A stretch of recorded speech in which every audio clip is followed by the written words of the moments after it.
Hello everyone, I'm BlueCheems, and this is Golden Sun, The Lost Age. Now, before we talk about the last episode, we have a sub-goal for December. So, last month we had a November goal to get 10 subscribers, and we didn't achieve that by the end of November, but we did achieve it before we started beginning the filming on this next series. But anyways, our December goal is for 20 subscribers. Yet again, a pretty easy one. Hopefully we could hit it before the end of the year / the end of December. Now, let's talk about the last episode. Last time, we took control of Jenna during the events at the end of the last game, escaping the Venus Lighthouse and going to Adajima, which seems to have just completely drifted away and now been knocked smack dab right onto this continent. Now we control Felix, Jenna, and Shiba, and we are trying to figure out what we should even be doing. And we came to meet this Jin here, who's saying hey, so hey! You look like you already know a little bit about us, huh? Yeah. See, you know all about us, so you must be an adept. Even I know that. You look like you're new around here, embarking on a dangerous journey in a strange land. I thought so. Well, I'm looking for my companions. We were parted when Mount Aleph erupted. Would you mind helping me find my companions? Come on, take me with you. I'll even lend you and your allies my powers. You see, the more Jin you have with you, the more powerful your synergy becomes. All you have to do is set us and then unleash us in battle. If you gather a bunch of us, you'll have all that power at your disposal. So, what do you say? Will you be a pal and take me with you? Yeah, of course.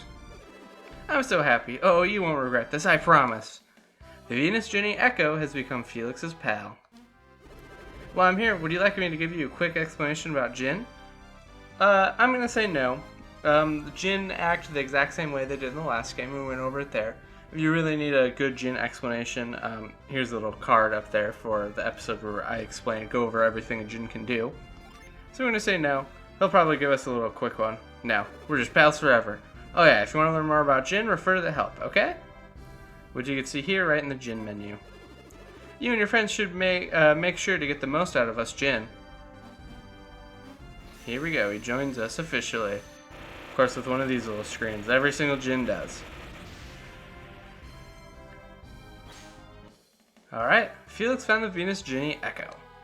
So, Echo here gives HP 9, PP 4, and Attack 3, and that is through your base stats. So we all have classes, and our classes actually affect our base stats. They're all multiplication of them.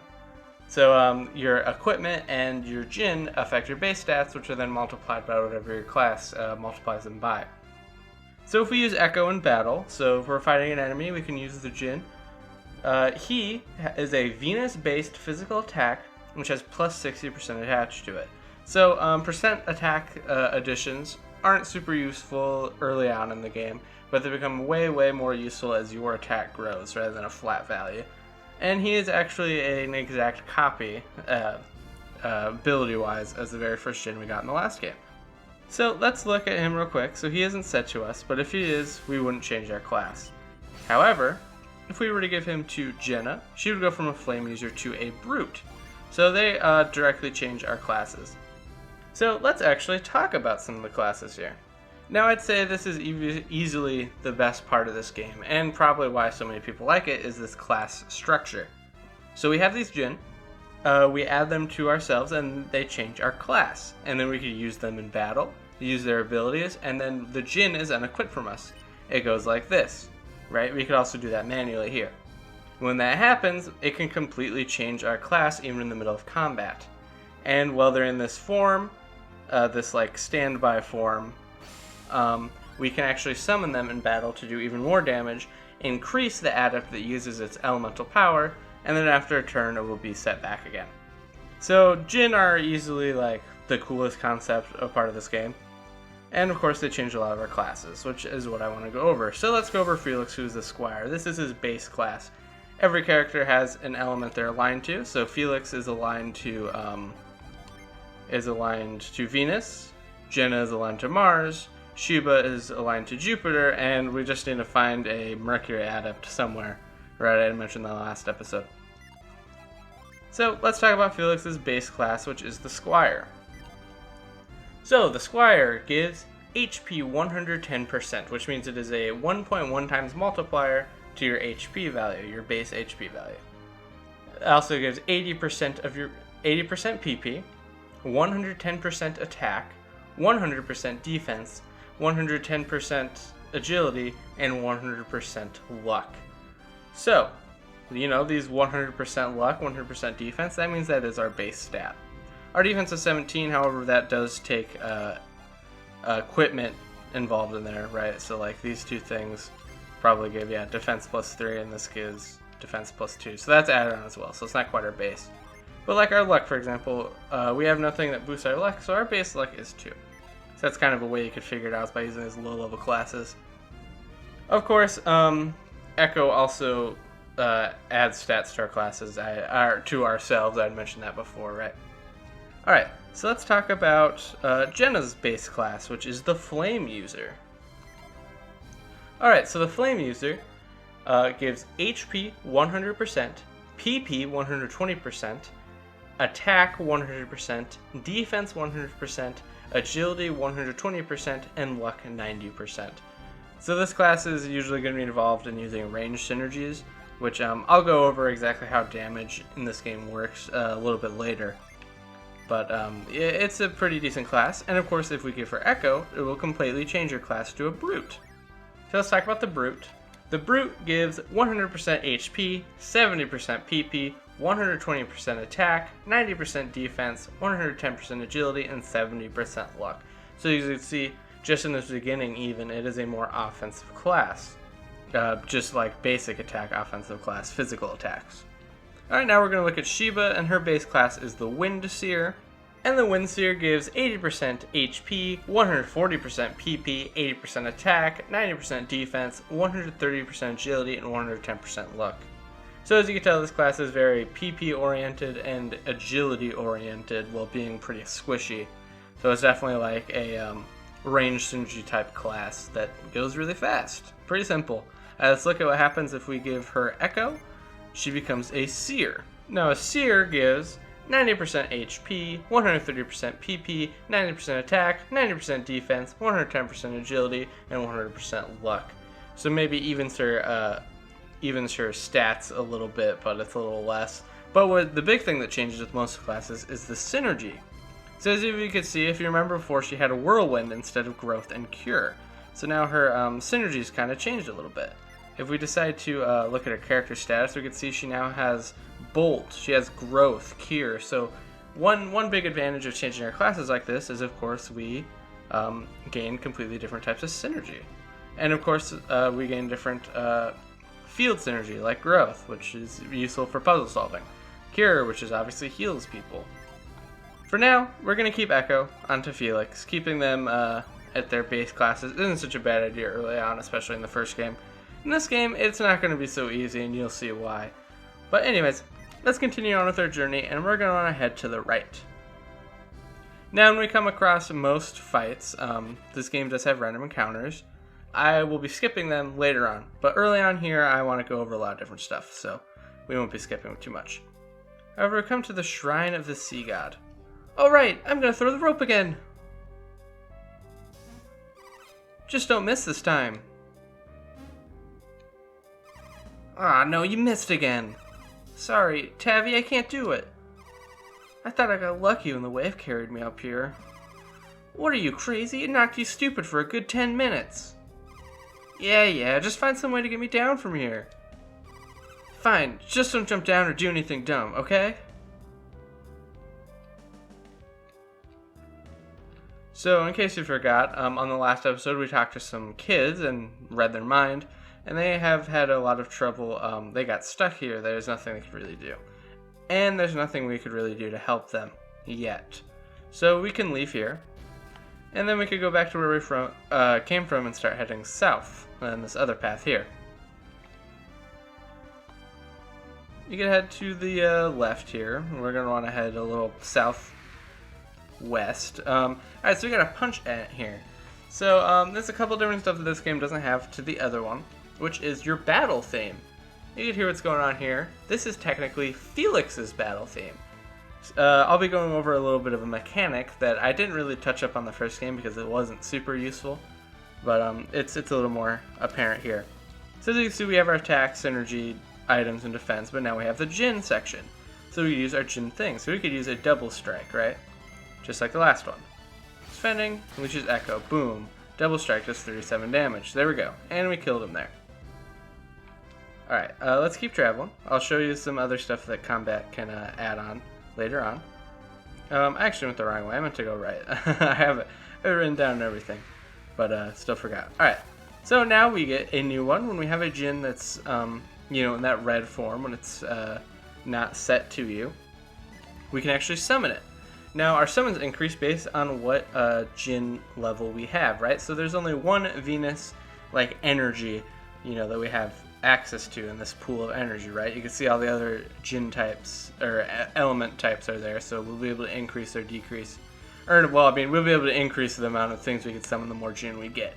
So I have Venus here, so let's summon it and take a look at what it looks like.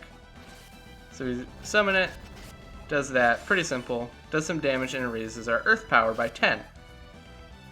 Now we can talk about different damage types. So we have our basic attacks, which are, completely decided by, it's just our attack minus the enemy's defense. Pretty simple. Synergy, however, takes whatever a synergy's power is, which the game doesn't tell you. Yet again, something I'm a little annoyed about, right? But so we take our base power, and then it's multiplied by a ratio of our elemental power and their elemental resistance. So the higher our elemental power is compared to compared to how low their elemental resistance is multiplied at a ratio to our elemental power, and that decides how the damage is dealt. There are some synergy that do physical type damage. We don't have access to any of them here right now. However, our Jin actually acts as that similar sort of thing. And the way those works is, for example, instead of our base power that a synergy uses, our Jin just takes our attack, times 1.6, and then does the elemental power, elemental resistant ratio. So that's kind of how different things are decided. So, our attack stat doesn't matter to our synergy damage. Our defense stat doesn't take into account how much damage we take from synergies or our enemies. So the game doesn't tell you this, of course, but, I am here, so it's okay. Alright, let's just finish this guy off. No need to do anything fancy. Alright, so I'm going to show you how to actually switch which character you have. It's pretty simple. You go to here and you just go L and R. So you can switch over here to Jenna, and you can switch them in any order you want. Now this is a tactic you could use by having your squishy allies on the sides. When enemies use AoE synergy, it has a higher chance of just hitting your two characters that actually take the hits rather than hitting two squishy characters at once. It doesn't really matter. This game isn't super hard. You don't have to do that. But if you find yourself having trouble, it's not a bad idea. Now let's keep going over here to the left, and we finally have a way to get over here to the right to that temple. I just had this area completely flipped. It's been a little bit since I've played this game compared to the first one, but I've played the first one probably 2 times more than I played this one, just because I don't know. I just played it a lot more as a kid. That's kind of really all it comes down to sometimes. All right, so we're at Kandorian Temple. Let's talk to this guy. Hey, we come to see Master Poi. Sure. The Master will see no one. Leave now and do not return. Oh, alright. I don't understand Master Poi. If I were him, I would allow more people to enter. Instead, I must turn away the very people who would benefit from his teachings. Once the period of meditation has begun, none may enter the temple grounds. Master Poi's teachings require absolute concentration. I was hoping to hear Master Poi speak. Instead, I got guard duty. How boring. Yeah, well, obviously we can't come in, but let's head to the left here. Alright, yep, we're gonna head to the left here. Come up here and there's this little bush. Kraden will come out and be like, this wall looks rather suspicious. Wouldn't you say, Felix? Yeah, it does. That's true. Okay, so we could hit these with whirlwinds. We were able to do this in the last game. Pretty simple, you just whirlwind it, and then you could travel through this little area. Fantastic work, Felix. Keep a watchful eye for any strange-looking areas. So he's basically saying, hey, there's field synergy. You want to use them. Alright, so we're down here in the depths. And we can walk around in the depths. And there's a little well, so I guess we're just at the bottom of a well. That makes more sense. Now we can come to these guys. I hope to enter the temple one day. I want to learn from the master himself. Still can't believe that the older monks can levitate through meditation. If I work hard enough, maybe I'll be able to do it too. Maybe. Yeah, maybe or maybe not. Please don't break my concentration. I am lighter than air, floating, rising up. My mind is empty. My body is light. Now, float. Float. Yeah, meditation. Floating meditation. I mean, in a world where we can literally summon all the stuff we do, levitation isn't too incredible to think is possible. I'm not just meditating. I'm guarding the entry as well. It is important work. But someday I'll be permitted to enter the temple. Empty the mind to lighten the body. I've been fasting for days. I gotta be light enough by now. Is that really the science that goes behind it? You there! Focus your mind!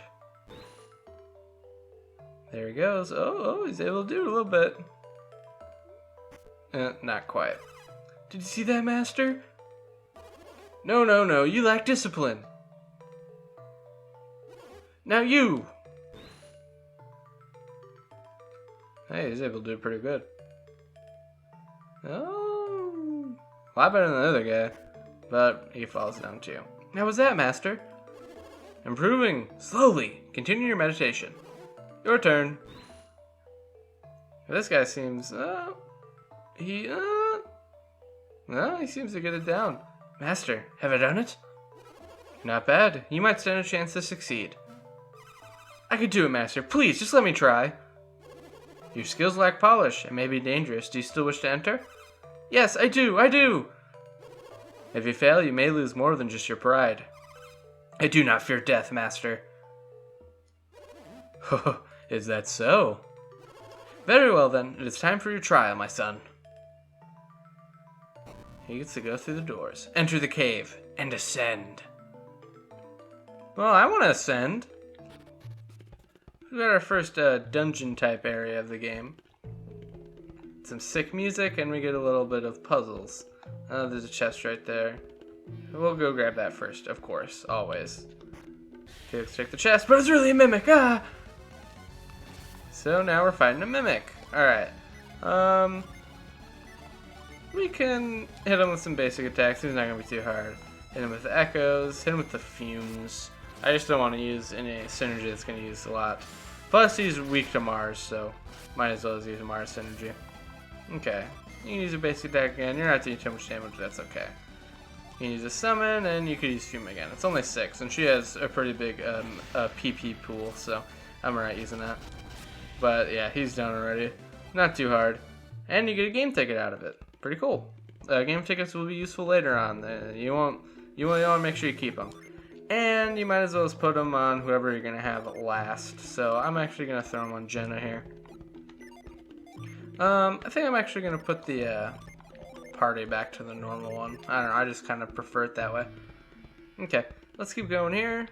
And, you know, it's pretty... I mean, it's slightly puzzly. I mean, it's the first dungeon of the game. Don't expect anything too crazy.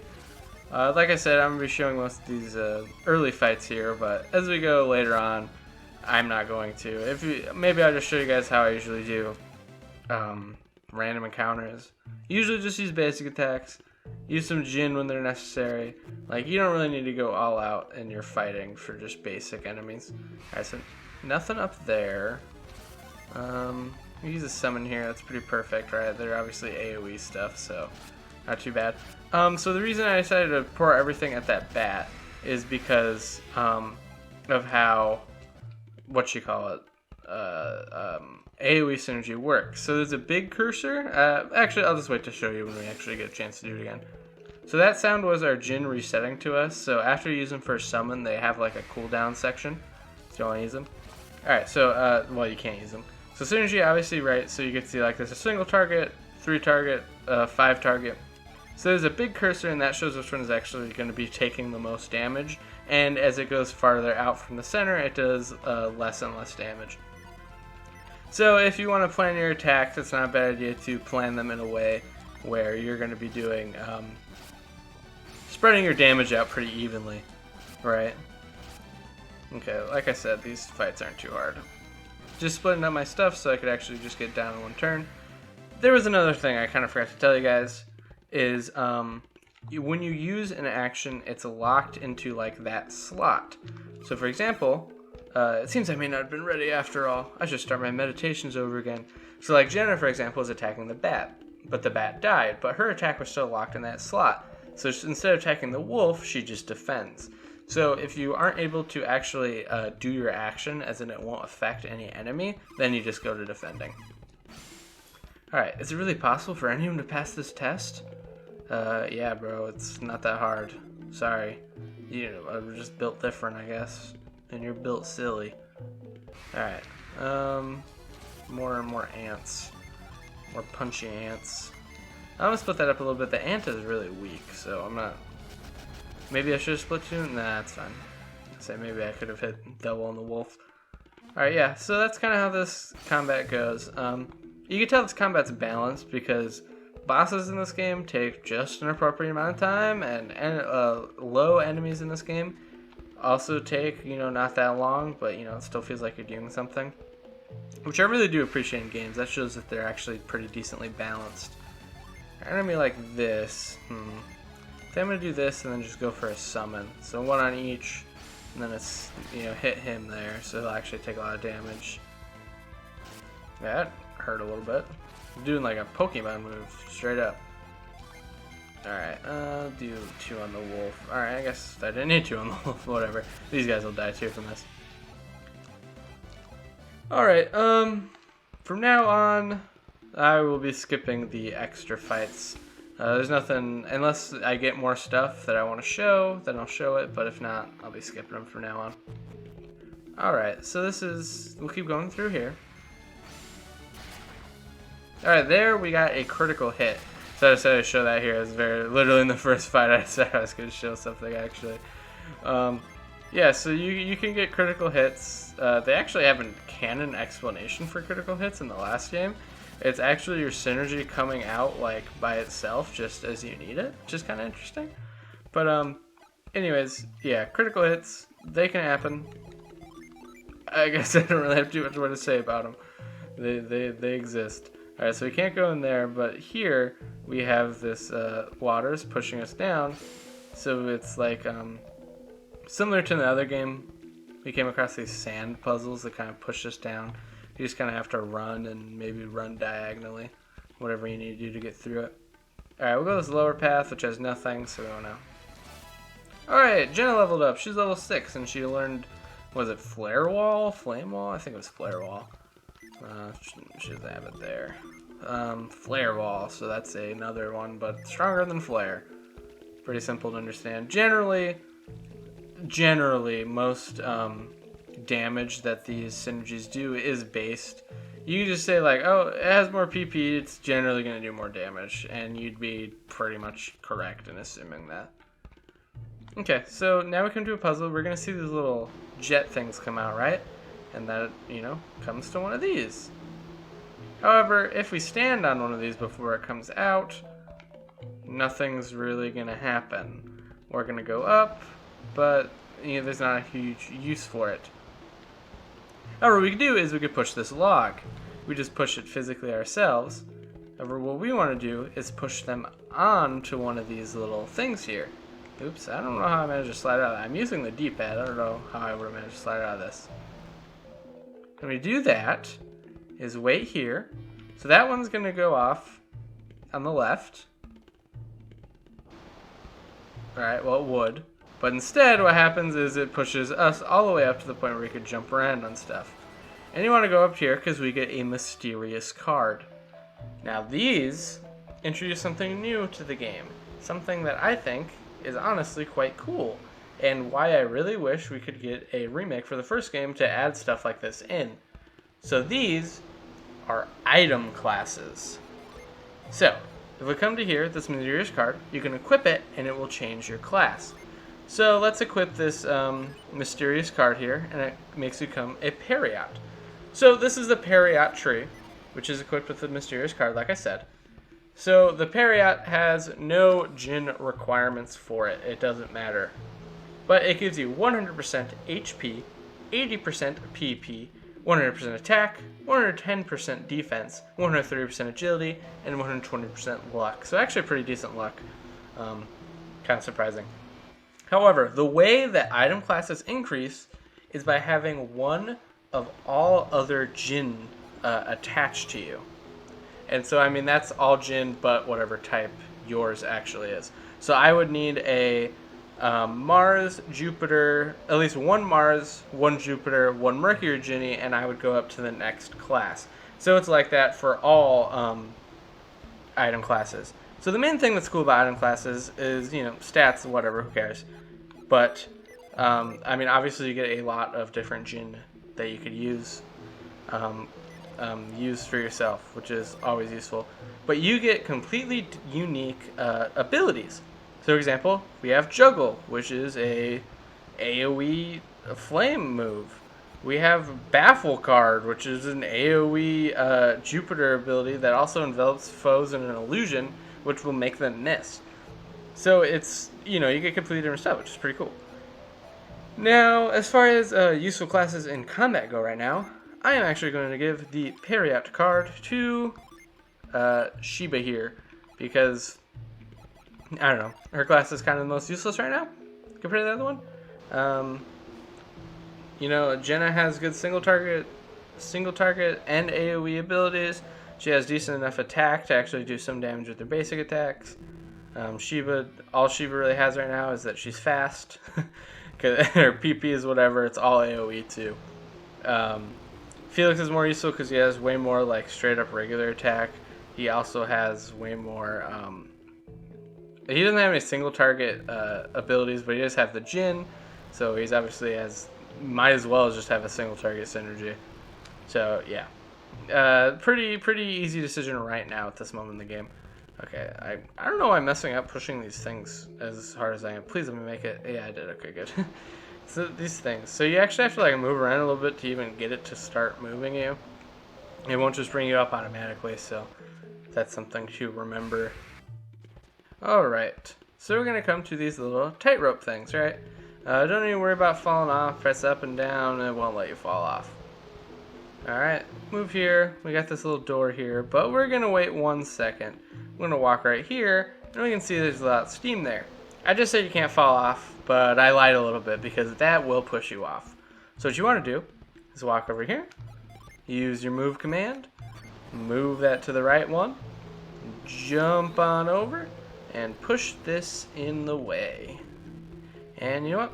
There we go. Simple. Block the steam. I actually like how the steam actually... As I was saying, I like how the steam actually like changes alongside, like, you know what I mean? Like it actually has an animation for something blocking the way. It seems like Dodoy, something like that would have that, but it's not as commonplace as you might think it would be. So we use this and we can walk all the way over here and come out this way. Is this the exit? No, it isn't. This shows us a Jin. We cannot get this guy right now. He is inaccessible to us. Felix is now level 6. Very cool, very good. And Shiba is now level 6, and she learned Parrot's Avoid. Yeah, that's a very useful one, actually. I might consider using this a little more during this series, because last series I would get interrupted all the time in the middle of my sentences by random encounters. But Avoid makes it so you get less, encounters from enemies, but maybe I won't. Anyways. That down there looked like the right way. In case you ever played any RPG before, you never want to go the right way. Oh, looks like we're going to fall off. Something, you fell off. However, we want to do that.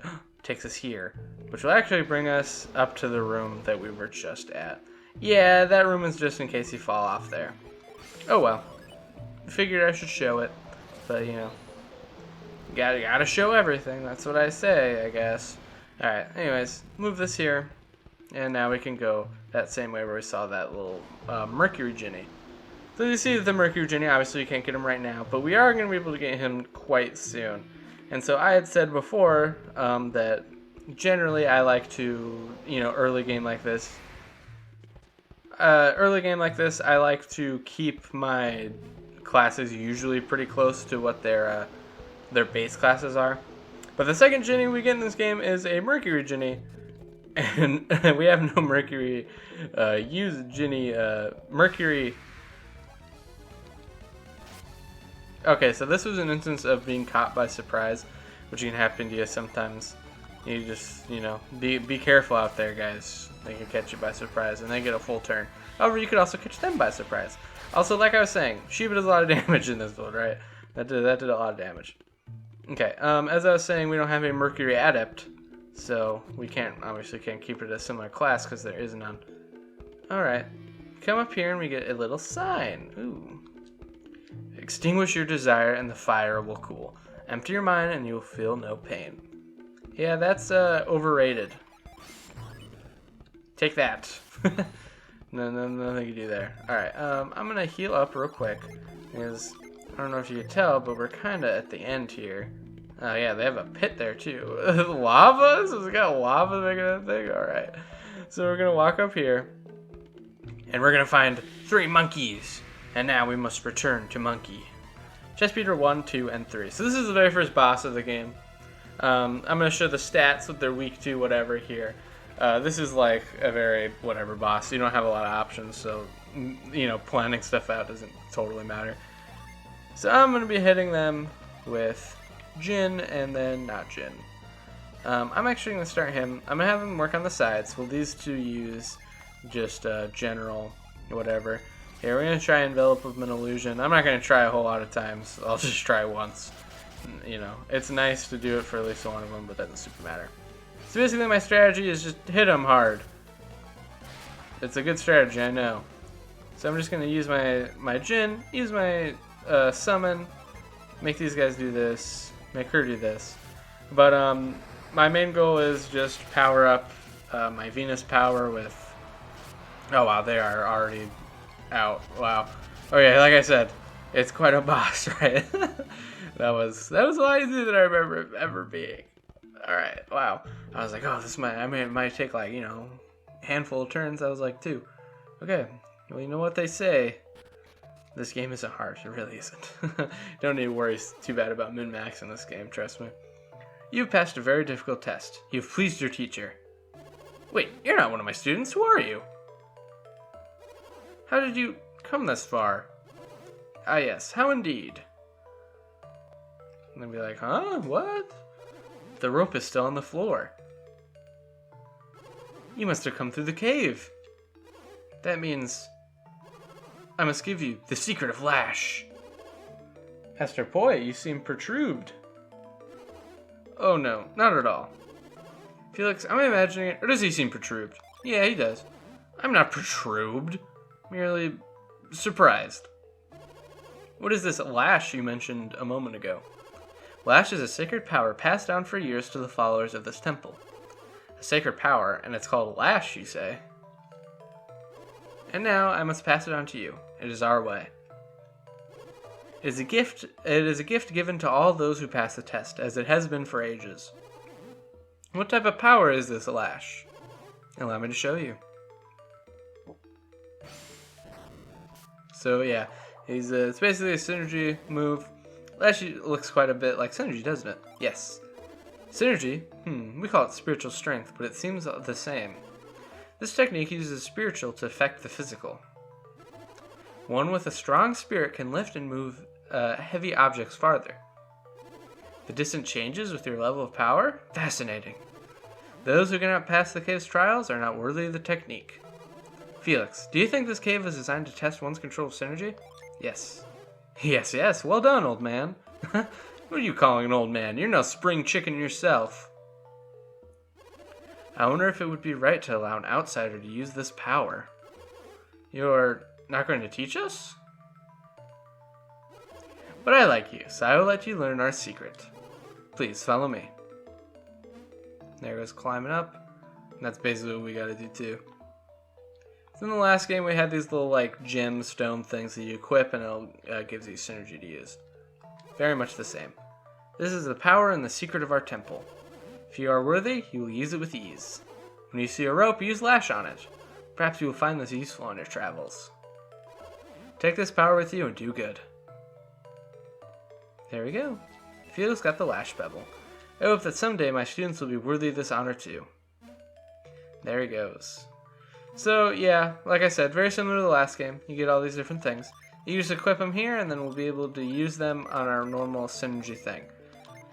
In case you forgot, we did see a rope we could affect back in that cave there to help those kids. So that's where we're going to be heading. On the next episode, of course. If you enjoyed and you want to see the next one, subscribe. Easiest way to, make sure you don't miss what's coming next. And for now, I will see you later. Bye-bye.